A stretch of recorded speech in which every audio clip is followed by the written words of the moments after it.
देखिए, आज के डेट में मार्केट के अंदर जितना भी ज़्यादा जो कुछ भी हो रहा है और जितना भी ज़्यादा सत्यानाश मच रहा है ना, इसके बारे में मैंने आपको कल की ही वीडियो में बता दिया था। तो ये अगर आप वीफिनेंसर को बराबर फ़ॉलो करते हैं और वीफिनेंसर की अगर कल की वीडियो आपने देखा है, तो ये कोई नई बात नहीं होनी चाहिए आपके लिए। और इसके लिए कल ही मैं आपको प्रिपेयर कर दिया था कि भाई ये चीज़ें होने वाली है मार्केट के अंदर। और जो-जो चीज़ें मैंने बताई हुई थी, गिन-गिन कर वही सारी चीज़ें होती हुई दिख रही है मार्केट के अंदर। अगर आप बिल्कुल ना घबराएँ, तो ऑन स्क्रीन चलकर ज़रा कुछ चीज़ें मैं आपको पहले दिखलाता हूँ, उसके बाद फिर हम आगे की बात करेंगे। लमसम को लेकर भी बातें करने वाले हैं। तो ओवरऑल वीडियो इन्फॉर्मेटिव होगी, बस लाइक कर दीजिए शेयर करके। चैनल को अगर अभी तक आपने सब्सक्राइब नहीं किया है तो जरूर सब्सक्राइब कर ले। देखिए, मार्केट के अंदर अगर आपको लंबे समय के लिए रहना है ना, तो यहाँ पर आपको समझदारी और जानकारी, सही समझदारी होनी बहुत ही जरूरी है। चलिए ऑन स्क्रीन चलते हैं। पहले वहां पर कुछ जरूरी चीजें हैं, उसको सबसे पहले देख लीजिए, फिर हम आगे की बातें करते हैं। देखिए, फाइनली हम आ चुके हैं अपने मेन स्क्रीन के ऊपर। सर, सबसे पहले आप यहाँ पर देखोगे निफ्टी 50 की हालत देखो आप, 1.5% से ऊपर की गिरावट यहाँ पर हो चुकी है। उसके बाद यहाँ पर आएंगे सर, तो आप सेंसेक्स को देख सकते हो, यहाँ पर भी 1.25% की गिरावट हो चुकी है, होने वाली है, लगभग 1.25% पहुंचने वाला है। और निफ्टी मिड कैप सेलेक्ट की अगर हम बात करें, तो यहाँ पर भी 1.25% लगभग। उसके बाद इंडिया विक्स देखो तो किस हाई लेवल से पॉजिटिविटी यहाँ पर दिखला रहा है। एक और भी चीज जो कि गर्दा है, वो मैं अभी आपको दिखलाने वाला हूँ। चलिए, मिड कैप का इंडेक्स यहाँ पर भी आ जाता है, मिड कैप 100 को आप देख सकते हो। उसके बाद सर बात करो तो ऑटो के अंदर मैंने कल ही बोला था कि भाई बहुत भारी वाली गिरावट होगी।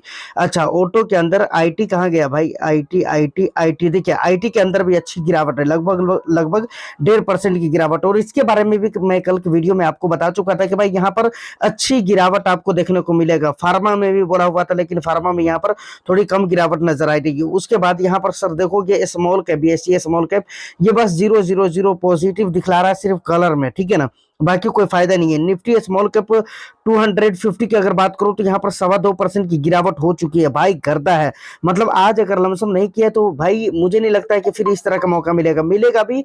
तो ऐसे मतलब सिचुएशन तो ऐसे कि मिल सकते हैं, लेकिन मैं बोलता हूं कि भाई इसी मौका को क्यों छोड़ना है, इसलिए आपको अभी ये लमसम जरूरी कर देना चाहिए। उसके बाद मिड कैप 150 की अगर देखोगे सर, तो यहाँ पर भी 2% की गिरावट है। और अफसोस वाली बात यह है कि भाई कमोडिटी के अंदर भी गिरावट हो रही है, 1.5% से ऊपर की गिरावट कमोडिटी के अंदर भी देखने को मिल रही है, ठीक है। तो इस प्रकार की गिरावट है। अच्छा चलो, मैंने आपको एक चीज पिछली वीडियो में क्या कहा हुआ था, उस पर जरा गौर करिएगा, ठीक है। सबसे पहले गिफ्ट निफ्टी के अंदर जो दबाव है 1.51% का दबाव यहाँ पर देखने को मिल रहा है, जो कि बहुत हाई माना जा सकता है सर, बहुत हाई माना जा सकता है। तो गिफ्ट निफ्टी के अंदर दबाव, और मैंने आपको कल की वीडियो में क्या कहा हुआ था, इसीलिए बोलता हूं पूरी वीडियो देखा करिए।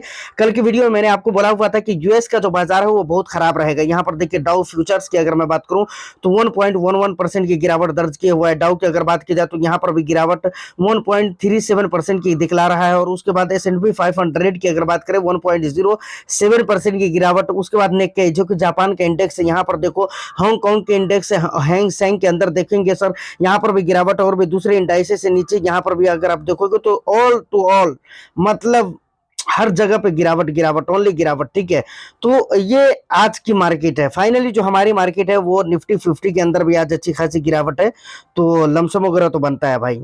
फाइनली ऑन स्क्रीन जो कुछ भी दिखाना था वो सारी चीजें मैंने आपको दिखला दी। अब यहाँ पर गौर करने वाली बात क्या है, देखिए कल की वीडियो में मैंने क्या कहा था, सबसे पहले उस पर बात करते हैं।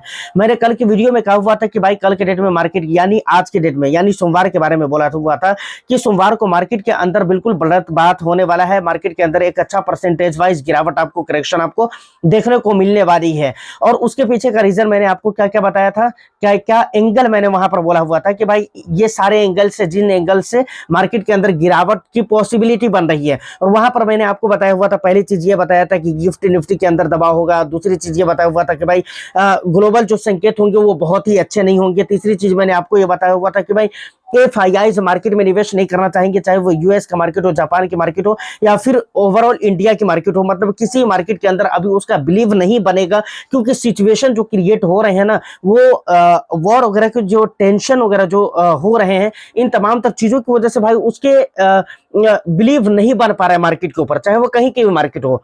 समझ रहे हैं, मैं ये नहीं कि इंडिया की बात कर रहा हूँ, नहीं, मैं कहीं की भी मार्केट की बात कर रहा हूँ। यूएस की मार्केट के अंदर भी निवेश नहीं करेंगे। और मैंने आपको कहा हुआ था कि भैया भाई यूएस की जो मार्केट है, यूएस की मार्केट की हालत भी सही नहीं रहने वाली है। और इस समय पे आपने स्क्रीन रिकॉर्ड में देखा है कि भाई यूएस के जो S&P 500 हो गया, डाउ फ्यूचर्स हो गया वगैरह, हो जो इंडेक्स हो गए, जो कि यूएस के बाजार के इंडेक्स है, वहां पर आपने देखा कि एक अच्छे लेवल की गिरावट हो चुकी है। दूसरी चीज जो मैंने आपको बताया हुआ था, गिफ्ट निफ्टी के बारे में बोला नहीं था मैं उसमें, लेकिन अब भी आप देखें तो यहाँ पर दबाव 1.5% से ऊपर के दबाव है। उसके बाद मैंने आपको कहा हुआ था ग्लोबल संकेत, तो वो भी अच्छे नहीं है, क्योंकि यूएस के साथ साथ दूसरे मार्केट के भी हालात अच्छे नहीं है। तो कुल मिलाकर ये तमाम तर रीजन है जिसकी वजह से भाई मार्केट के अंदर ये चीजें हालतें देखने को मिलेगी।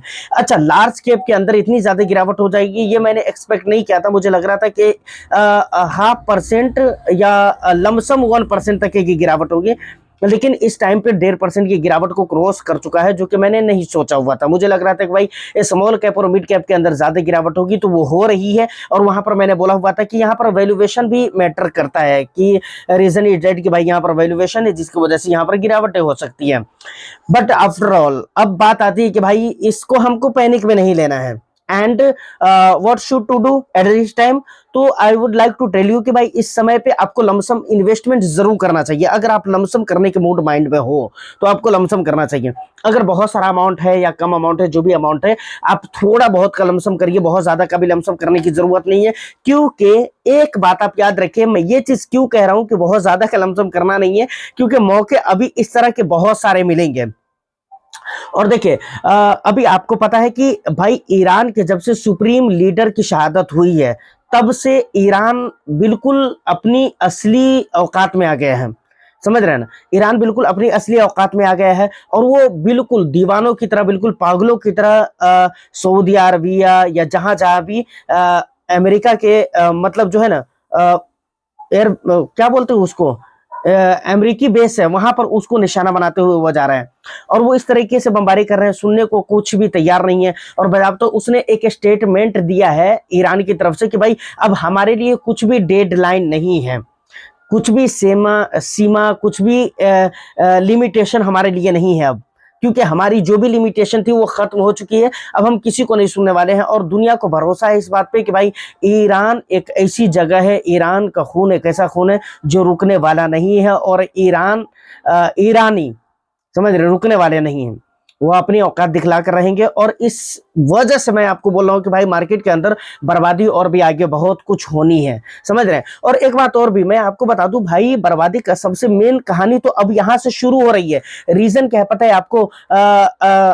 आई थिंक क्या आपको पता होना चाहिए और हो चुका होगा कि भाई जो बहुत बड़ा जो मतलब क्रूड ऑयल जो आता है, सप्लाई होता है दुनिया भर में, और वो आने का जो रास्ता है वो ईरान से होकर गुजरता है। और ईरान ने एक खबर, कई सारी ऐसी खबरें मिली है जहां पर मुझे पता चला कि भाई उसको बंद कर दिया है ईरान ने। तो क्रूड ऑयल का प्राइस अगर बढ़ गया दुनिया भर में, तो सोचिए उसके अंजाम क्या होंगे। और एक बात, अगर आप गलतफहमी में हो इंडिया में, नेपाल में, पाकिस्तान में रहकर कि भाई ठीक है ईरान से हो रहा है, यूएस से हो रहा है, इसराइल से हो रहा है, हम तो बचे हुए, हम तो सेफ है, तो भाई नहीं, आप ना डायरेक्टली या इनडायरेक्टली आप कहीं ना कहीं उस वॉर के लपेट में जरूर हो, समझ रहे हैं ना, उस वॉर के लपेट में आप आएंगे और आ चुके हो। ठीक है, महंगाई का सामना आपको करना पड़ेगा, और भी बहुत सारी दिक्कतें होंगी। दुनिया लेवल पर जो, वर्ल्ड लेवल पर जो टेंशन बढ़ने वाले उसको भी सामना आपको करना पड़ेगा। तो बहुत सारी बातें हैं। तो ये तमाम तर चीजें, कहने का मतलब ये है जिसकी वजह से भाई मार्केट के अंदर बहुत सारे मौके मिलेंगे। हाँ, लमसम मैं इसलिए कह रहा हूं करने के लिए कि भाई परसेंटेज वाइज थोड़ी अच्छी गिरावट यहां पर देखने को मिल चुकी है। बाकी अगर पी के अकॉर्डिंग अगर आप जाओगे तो वहां पर अभी भी आपको ये चीज देखने को मिलेगा कि भाई पी तो अभी भी ये अलाउट नहीं करता है कि अभी आपको मोटा अमाउंट लमसम करना चाहिए, और बिल्कुल नहीं करना चाहिए। मोटा अमाउंट तो आपको कभी भी मार्केट के अंदर डिप्लॉय नहीं करना चाहिए, थोड़ा थोड़ा करके करना चाहिए। तो फाइनली यहाँ तक जो भी इंपॉर्टेंट बातें थी मैंने आपको बताने की कोशिश की है। उम्मीद करता हूँ कि वीडियो और इन्फॉर्मेशन आपको अच्छी लगी हो। तो वीडियो को बस एक लाइक कर दे, शेयर कर दे। चैनल को अगर अभी तक आपने सब्सक्राइब नहीं किया तो जरूर कर लीजिए। और इन तमाम तर मुद्दों पर, बाजार को जो ले डूबा है इन वॉर ने, इन तमाम तर मुद्दों पर आपका क्या कहना है, आपके वैल्यूएबल फीडबैक क्या है, आप मुझे कमेंट सेक्शन में जरूर बताइएगा। मैं फिर मिलता हूं किसी नेक्स्ट एंड इंटरेस्टिंग वीडियो में। जब तक के लिए all the best. Thank you for watching.